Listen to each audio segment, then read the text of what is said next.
നമ്മുടെ ജീവിതത്തിൽ വലിയ തടസ്സങ്ങൾ ഉണ്ടാകുമ്പോൾ അവ അത്ഭുതകരമായി നീങ്ങിപ്പോകാൻ നാം ആഗ്രഹിക്കാറുണ്ട്. എന്നാൽ പലപ്പോഴും ദൈവം ആ തടസ്സങ്ങളെ മാറ്റുന്നതിന് പകരം അവയ്ക്ക് മുകളിലൂടെ നടക്കാനുള്ള കരുത്താണ് നമുക്ക് നൽകുന്നത്. ദൈവവചനം ഇപ്രകാരം പറയുന്നു: യഹോവയെ കാത്തിരിക്കുന്നവരോ ശക്തിയെ പുതുക്കും, അവർ കഴുകന്മാരെ പോലെ ചിറകടിച്ച് കയറും, അവർ തളർന്നു പോകാതെ ഓടുകയും ക്ഷീണിക്കാതെ നടക്കുകയും ചെയ്യും.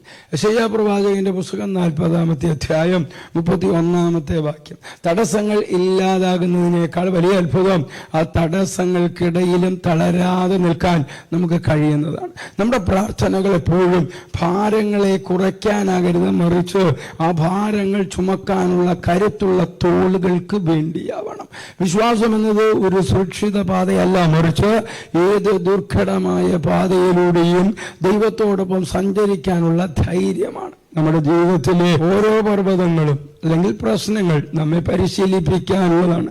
ആ കയറ്റം നമ്മെ കൂടുതൽ ശക്തരാക്കും. എൻ്റെ ഉപദേശം ഇതാണ്: നിങ്ങളുടെ മുൻപിലുള്ള തടസ്സങ്ങൾ കണ്ട് ഭയപ്പെട്ട് നിൽക്കരുത്.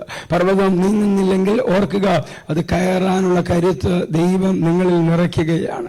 ആത്മവിശ്വാസത്തോടെ ചുവടുകൾ വയ്ക്കുക. പർവ്വതത്തിന്റെ മുകളിലെത്തുമ്പോൾ താഴെ കണ്ടതിനേക്കാൾ വലിയൊരു കാഴ്ചയും വിജയവും നിങ്ങളെ കാത്തിരിക്കുന്നുണ്ടാകും. ക്രിസ്തുയേശുവിലൂടെ നിത്യതയ്ക്ക് ഉതകുന്ന ഒരു നല്ല ദിവസം ആശംസിക്കുന്നു.